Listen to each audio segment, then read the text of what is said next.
if I could turn to you first, perhaps, Adib Saani, to ask, is the fact that these divisions exist, these cultural divisions and linguistic divisions exist between us, inherently dangerous, or is the problem more a product of what we have made of them in our post-colonial history?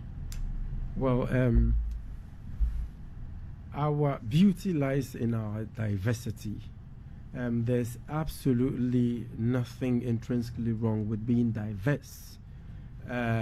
However, consciously over the years, we are nurturing a monster that, if care is not taken, might backfire in our face. And I'll give you an example of Rwanda before I come to Ghana. Prior to the genocide, the Hutus got petty to the extent that they accused the Tutsis of being dishonest. And their women were seductresses who felt better than the Hutus. I mean, so you can imagine something as petty as that culminating into a genocide which resulted in the deaths of nearly 1 million after the death of President Habyarimana.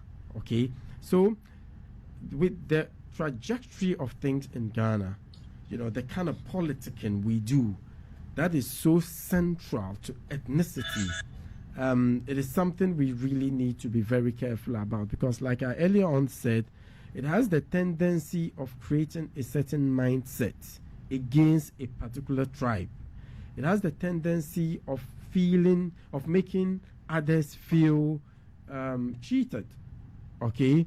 And it results into prejudice invariably, okay? And that could set a very dangerous precedent, which could also result in violence against that particular ethnic group.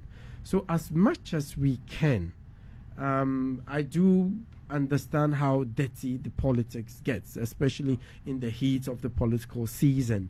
We should try and avoid the ethnic bit of it. However, on the other hand, like I earlier on stated, it works to their favor. So civil society has a critical role to play.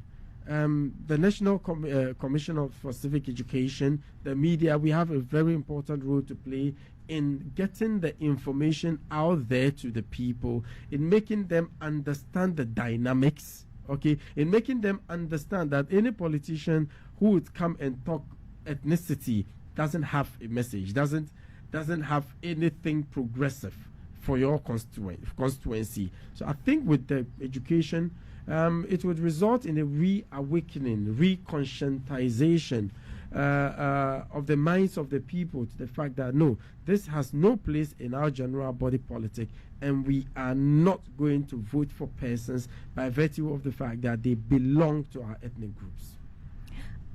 Dr. Edujemfi, the argument might be that the cultural sorts of prejudices that Adib Saani describes aren't the product of politics. They're a product of the culture anyway. They come out of beliefs that people already have.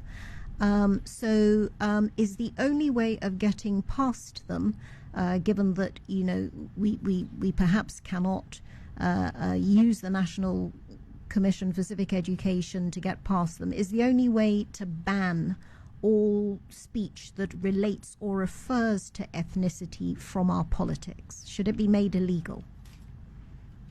I think, thanks for the question. I think individuals must be able to face the law when they use comments that are detrimental to the development of the state and the people. However, we should also be cautious that we do not enter into the realm of gagging the citizens of this state from not being able to have a free speech in terms of having a political discourse or conversation that goes beyond the political actors. The truth of the matter is that, yes, we rally around our ethnic nations, and I've tried to define that and discuss that people move in unison around their ethnicity. However, when you have a nation state, a constitutional state like ours, where various ethnicities have allowed themselves to be governed by a constitution, and here a written constitution, we should be united by that constitution, so that in the case of the United States of America, we have a pluribus unum, out of many, one. In the case of Germany and Dutchland, one Germany.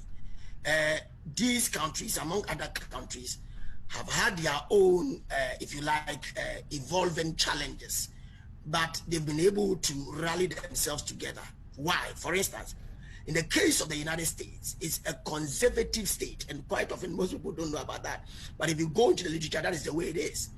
And individual actors within a conservative state like the United States have found ingenious ways of upstaging, if you like, authority. And I'm sorry. Yes, Dr. Edujemfi, you were saying. Okay, so I was talking about the United States question, that in the case of the United States, they've been conservative. However, you've had minority groups like the Amerindians or the African Americans, the other groups in there who are minority, having their ability to speak their mind. But these have been done around state or the status arrangement. And I'm saying that the Constitution of the United States have been guided. They've protected that Constitution to that extent. No matter the schism or the tension, no matter the uproar, the Constitution is not defeated. Here we are. Do we look at our unity around the constitutional arrangement? Yes and no. Yes, because we have a constitutional democracy. However, the people of the land of this country do not understand the Constitution. They don't know what is in the Constitution. And here, I am not hazarding a guess. That is the case. And like my brother said, I've trumpeted at least since 2012. Let us look at our NCCE, because historically here we are as a people, we rally ourselves around the ethnic nation. It is the Constitution that is supposed to bind us together as a nation state, a constitutional democracy. But that Constitution, we do not know. We are hoping that the levels of socialization, from the family level, from the community level, where our chiefs are also actors. Yes, if you look at it from the policy of assimilation or association under the French Africa, or the indirect rule system here, where chiefs were actors in allowing them to the British to rule, you saw that they understood that yes, there was a question of limited resources. However, they knew that chiefs were major actors because they were revered and respected by their people. I don't know whether the Ghanaian chief today is still revered by his people, but some eminent chiefs have been able to leverage, like the Asante Hene and the other chiefs within this country, who have at least shown that they are development agents and actors. They've been respected by the politicians, and they've been able to allow us to leverage and to have some quiet and peace post-election. However, the case is that here we are. The Constitution is alien to the people. I am saying that several people, including the middle class, the academics, and if you like, the intellectuals themselves, are not conversant with the Constitution of this land. And so we are thinking that socialization at the basic school level should help us to teach civics and focus on imbibing the Constitution, and not only swallowing it hook, line, and sinker, but also being able to demonstrate it by our actions. When we catch them young at the basic level, by the time they get to the junior high school, the senior high school level, their allegiance will also be to the state, to the constitutional democratic arrangement. If we do not do that, one political philosopher has put it across this way: when it comes to this arrangement, the ethnic nation arrangement, it is more of a moral, emotional, and if you like, a spiritual balance. People connect at that level on an emotional tangent. When it comes to the constitutional state, they rally around a legal arrangement. And all those states that have been able to do that very well have been those states that have not suffered much as Africa has suffered. And I'm saying that it's a post-colonial problem, especially if you look at the imperial, post-imperial territories like South Africa, like Sudan, Kenya, Ghana, and all the other countries. The schisms are there because after independence, the state went back into the original arrangement, tensions to resolve as to who leads. And I try to juxtapose the African case, especially the colonized state, to the Chinese civilization state, where the hands that would be today, in the case of Ghana, an ethnic group, have been a force that hold China together. Ghana did not have that experience. Ivory Coast and La Côte d'Ivoire did not have that experience. Kenya did not have that experience. In the 1960s, we had emerging states in Africa, very late. And then these states emerged also with some states in Asia. But the Singapores and the Malaysians had, if you like, benevolent dictators who held on to power and allowed the state to provide the public good for the people. And so the state seemed to have a case to make from time to time. To that extent, even in the case of China, legislating one-child policy was important and possible because the state was always able to deliver the public good. And in the case of China, the state ideally formed part of the family. Here, that has not been the case because the state did not emerge as a result of the traditions and the practices of the people. Then the internal schisms, proud to European influence, allowing for a certain ethnic orientation to superimpose itself on the larger masses, for the others to be absorbed within the larger new state that would have emerged. And so I wouldn't want to, because we don't have time to go into such historical trajectories. It's difficult to say certain things. It will be hanging, and some people might take me on without looking at the literature. But what I'm saying is that is our history, that is our case. If we're going to be able to build at least on what we have, right, the leftover that we have, we don't have to approach it, just politics per se. We have to approach it through public education. And that must be done all year round. That should not be done during election season. Because the problem is a systemic one, like Eric Hobsbawm will talk about. Yes. And the machine is made up of many parts. When one part is sick, the entire body is sick. And this ethnic sentiment is part of the engine which is suffering, and it's going to continue to let us come to the drawing board from time to time. Well, Dr. Jemfi, you present a very vivid picture of what you see as Ghana's particular malaise. But if I can just briefly ask you briefly before returning to Adib Saani, some would say that the picture that you paint of America not suffering the same sort of ethnic schisms is extremely looking at the picture through rose-tinted lenses. I mean, you have... I beg to differ. What I'm saying is that in spite of the schisms, that's what I said. Right. Because America is a conservative state, it's been able to organize itself. However, the individual actors within the state, the minority groups, who are disfavored and all that, have also had the opportunity to upstage, to come out, and to also make their point from time to time. Yes. You say their voice is heard, but some would say that the argument about the battle that is being fought, for example, by the Black Lives Matter movement, which of course is another ethnicized movement, which has a political bearing on will have a political bearing on the outcome of the election this year, if no other. Is about a matter of class and wealth, and not so much or not solely about ethnicity. Similarly, the organization of the Latino vote that is going on in the United States. And aren't there parallels with this in Ghana? It's a question of wealth and access to wealth. Yes, but it's not the case.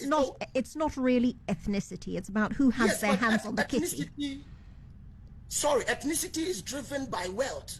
Ethnicity is driven by who owns what and who has what. No, ethnicity is driven by what tribe you happen to be born into. It's not a function. Yes, I'm coming. Yes, the tribe you are born into. But why do we discuss superiority syndrome? If you look at the issues of class struggles and ethnicity, for instance, in the case of the Gold Coast or Ghana, Mecha's princes, right, who were fair in complexion, mulattoes, who came out as a result of union between blacks and white, like the Christian Proteins, who became priests, like John Caves and the others, right, who became the merchant princes. They had state prestige and class. Yes, because of their color, but more so, they were in privileged position. And what accentuated their gains was that they were placed in a position of wealth and control of the bullion or of the economy. And when you look at the Syrians, when you look at the Lebanese and the other groups that came within the territories of the Gold Coast, that were able to leverage and control several of our resources. Also, it was not only because of the pigment of their skin or melanin, but it was as a result of the fact that they had control over wealth. And the question subliminally is also the question about wealth. If you look at the black question in the United States, it's also today about the fact that we have labored, we have suffered, but we have no land, we have no possessions, we have no territories to occupy and all that. So it is not only a question about skin, it is not also a question about where you come from per se, but it's a question about what you own and what gives you right within such amalgam of discourse that we have. So it's a broader discussion. Right. Adib Saani, if I can turn to you. Dr. Edujemfi has talked very feelingly about the role of constitutions and what he describes as our lack of understanding of the Constitution or grasp of it as something that is deeply part of us, as compounding the problem. Now, one of the groups that despite the fact that this 1992 Constitution is supposed to be the best we have in terms of expressing who we are as a people, by the people who wrote it anyway. One of the groups that feels rather let down by the provisions of the current Constitution is, of course, our chiefs. What role do you think chiefs have to play in, if you like, minimizing some of these ethnic tensions, or do you think they're in a bit of an impossible position and it's not in their interest to do so? Well, it is an incontrovertible fact that chiefs have played a very important role in harnessing our democracy, especially since the inception of the Fourth Republic. In fact, our traditional authority existed before the colonialists came. It existed when they were, when we were being colonized, and it still does exist. So that should tell you the intrinsic value of traditional authority in the African society. I think they have a very important role to play because the people listen to them more, okay? If someone comes from somewhere as a representative from the NCC and comes into your locality to talk to you about ethnicity, obviously people might not really pay so much attention. But if the chief says it, and thankfully now we have the mass media, so you don't have to be called to the chief's palace. So once it comes from the chief's mouth, I think it would go down better with the people. But it should go beyond the chiefs. Let us engage traditional authority as well. But there's one thing we shouldn't lose sight of. In psychology, we have something called implicit bias. A bias that is not really your fault, but which exists in every human. There was this experiment conducted on Americans, 10 white people, 10 black people, and they were taken to a shooting range. So what they asked them to do is, if a dangerous, if an effigy or a picture of a dangerous criminal come, fire. If it's an innocent boy with an ice cream, don't fire. And guess what? Most of them, including the black people, fired at blacks more than white people. They were not told what the experiment is about. Okay, so there's that, implicit bias in every human being. And some of it is deep-rooted in our society. There are some tribes who say, if you marry from another tribe, you would not progress in life. There are some tribes which don't marry from other tribes. There are some tribes which see other tribes as being inferior to them. No, they are good as janitors. That's all they do. All right. So it is something we cannot completely run away from. But immediately it assumes, a political dimension. And I was listening to you on my way with the level of emotions people attach to issues of religion, issues of tribe. It becomes, problematic. Yesterday also, I was speaking with a friend and I told him, look, if you were an American, a white, college, uneducated American, I'm sure you would have voted for Trump if you are not open-minded. Because, these are people who thrive, when people are divided, So the fact that he comes to tell you, no, these people are invaders, they are coming to take over our jobs, they are the criminals, and you're not open-minded, you easily fall in. So I think, like Doctor has stated, it is important the education is done in a consistent manner. Unfortunately, we've had a tendency to always start talking about some of these things and preaching peace when it's like 2-3 months to elections, when we can actually build the peace. And one of the pillars behind building the peace, of course, is to educate people to be tolerant, of one another. But we say this in a sort of abstract way, like we expect the NCC to, kind of zoom in and, magically unite the people by holding some sort of peace pipe smoking session, where there's a settler community, you put them together with the majority residents of a town, and you create a happy feeling, and everybody realizes that the divisions are artificial and they should all cooperate with each other. I mean, who are to be the real agents of this education? We've talked about the importance of civics. I thought civics was very well embedded in the curriculum over here. I remember the whole thing of when the national pledge first came into this country, because I'm old enough, which is, on a par with the American tradition of, saluting the flag and saying the national pledge every day. And you hope that that is built up from within education. You've talked about chiefs, but you haven't told me specifically how you think they can educate people. And you've talked about the NCC. What forms is this education supposed to take? Well, I've been following the work of the NCC over the years, and I'm one person that has been extremely critical of governments, both past and present, about the need for them to provide the adequate resources to the NCC. I've been around the country. I've been to a number of NCC offices, and trust me, Nanaya, there are situations where you would go, there's no power because they don't have the money to buy prepaid, or they have a program they cannot attend because they don't have vehicles, or the vehicles are broken down. So it is really worrying. As a matter of fact, my direct brother, is the Northern Regional NCC chair. And at the point he told me about how he went to a village to talk to them about family planning, and one old man made him out. He was like, are you not Adib Saani's son? He has 25 of you. He constructed an oven to bake bread for you people. You ate and you are happy, and today you are telling us to, plan our families. And you know what my brother told him? If we were few, we will not eat bread, we'll eat cake.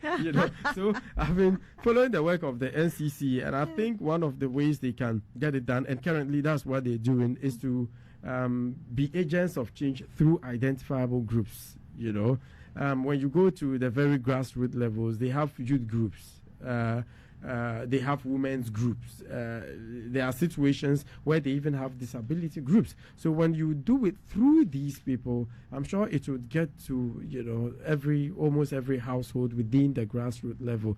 But we are very much accustomed to going out there, sitting on radio and telling them to embrace what we think they should embrace. It is not always progressive. Things don't work that way. But when you go there and get the information through certain persons they trust, I'm sure we should be able to do that. That's why I've always been talking about the fact that there's a need for us to involve the people in the security management process. Because if you are a soldier and you've been deployed to the north, you go into a new environment altogether. Nobody knows you. You don't know anyone. Okay, so how do you expect the people to trust you? That is why it is extremely critical to do it through certain persons they trust. But back to the chieftaincy, I think chiefs can also play a direct role, because they are in constant communication and contact with the people. So when you take this message through the chiefs, I'm sure you would get the necessary buy-in to be able to do it effectively. Returning to you, Dr. Ejimfi, because you had also mentioned the role of chiefs in this matter and talked about the importance of if you like, the class element, the ownership of land being an important factor here. Now, obviously, the chiefs very often in a traditional setting, a non-urban setting, and even in an urban setting, being custodians of the land, raises a particular problem of whether they're best placed actually to represent these ethnic interests, or do you think they are? I think it's we have to look at the changing trends within the chieftaincy institution. Yes, prior to colonization and post-colonization, at least, with the developmental trajectories, you had chiefs, at least initially resident with their communities. But I'll refer to the current chief quite often to be an absentee chief.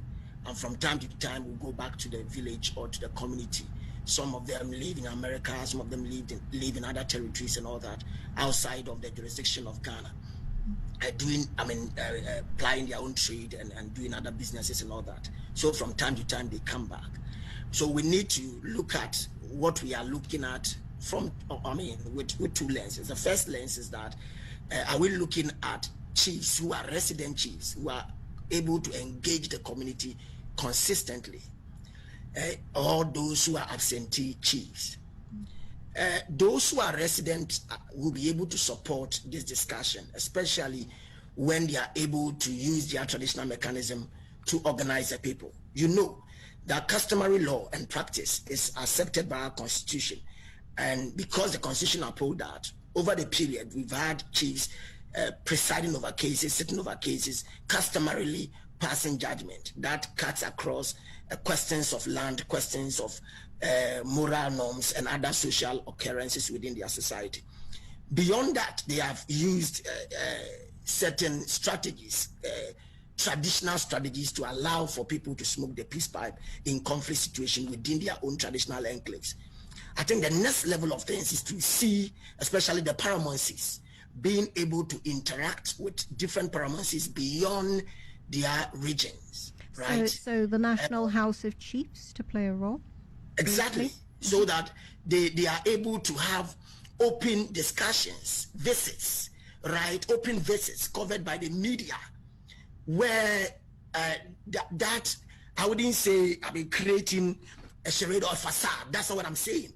But it's a kind of traditional diplomacy I'm calling for that allows for a certain interaction to go on.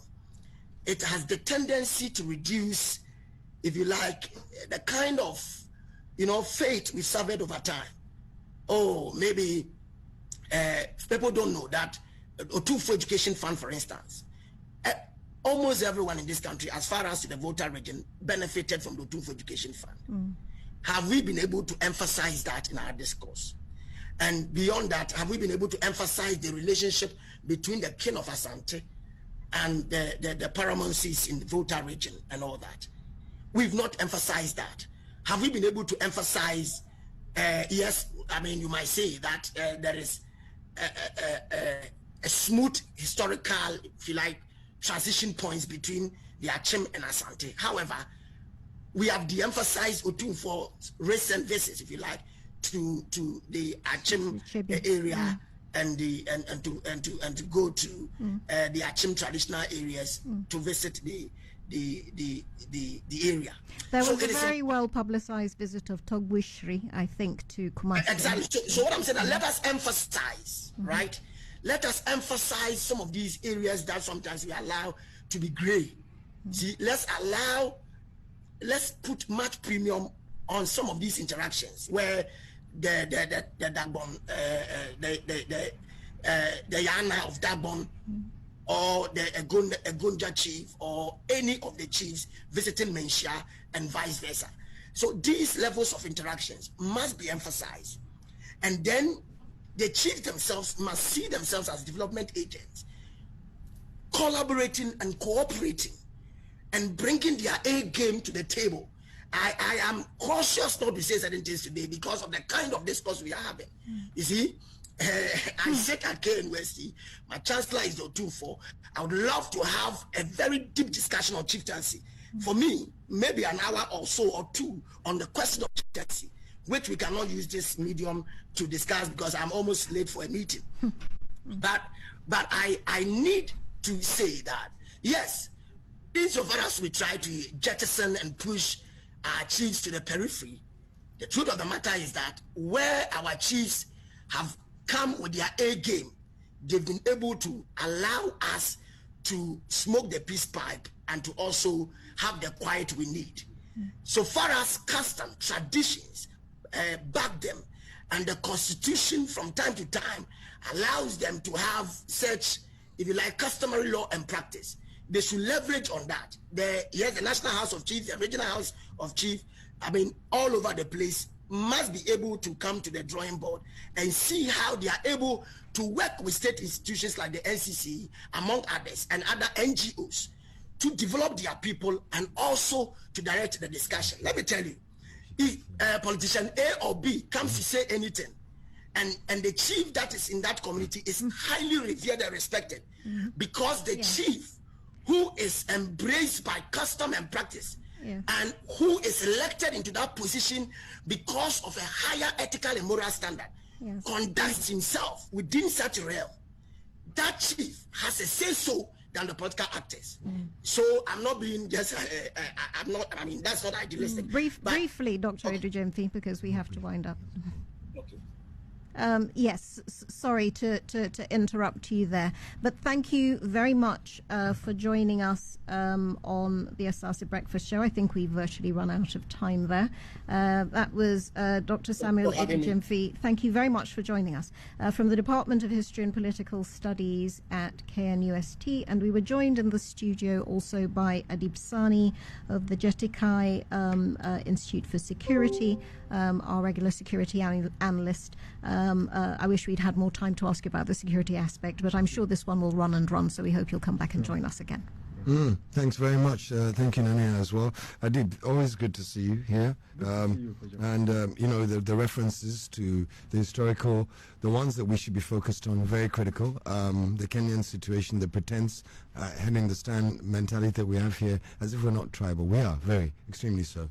And there's questions about the chieftaincy and their role in there that must be investigated a bit more, because they do lead populations. They influence even voters. So it's something worth discussing as well. Today's been an interesting day. GT 7891 17 Scania Marco Polo is a vehicle used by the Ghana Ports and Harbours Authority. The driver of that vehicle is one of the most irresponsible drivers I've ever seen. It's not fit to be driving a vehicle on the streets of Accra. And if the people at GPH, if you know that driver, I can tell you that at 5:07 this morning, he did actually knock off the road a trotro full of passengers going into town, and he drove through a red light at the Staff and Command College of the Ghana Armed Forces, the red light that's situated there. He drove through it at high speed this morning, time 5:07, and he should not be sanctioned, he should be sacked. Okay, because he was just endangering people with a very large offensive weapon. You want to say something? Yes, I just wanted to say, if you're one of the people who owns the Student Loans Trust Fund, any money from a scholarship, please, you can visit any one of 380 repayment points across the country to begin paying back the loan that you took. It's a very important thing to keep on paying back into the fund so other people have the opportunity to benefit from the subsidy to higher education that you benefited from. And if you want to renegotiate terms, please get in touch with the Students' Loans Trust Fund directly. The website is www.sltf.gov.gh, or call them on 030-2231-886 or 030-2231-887. Right. Okay, bag lady. It's time for us to say bye-bye. It's been a pleasure having you in the studio with me today, as always. As always. You know, it makes my day when I see you. And we hope to see you again tomorrow morning. Coming up after the news from the Joe Latte studio this morning is going to be Caroline with between 10 to 1. And then the other chick, now Shoko. Shock Absorber, she'll be here. Let's hear it for unreconstructed language. Shock Absorber will be here between hours, and that's Of course, we got on the ground as well at 1:30 with Wilberforce Vigilante. So a lot of things happening. And, of course, Elvis Incredible will be here to do the drive time. So we're going to say bye-bye. Today, uniquely, we spoke to Dr. UN. And I'm privileged to have been made the new discovery. It's not every day you talk to Dr. UN who has a personal message from Kofi Annan. Yeah, of course. And remember, of course, it's only 5 days to the Asaase sound clash. And remember that if you haven't got your ID card, Ghana card, today is the penultimate day. Tomorrow it's all over. So you've got to dash in there as quickly as possible. Now you can say goodbye. It's goodbye from me. And goodbye from me. My name's Kojo Mensah. Her name is Nanaya Mensah. And take this away with you. Politics has become so expensive that it takes a lot of money even to be defeated. Bye-bye.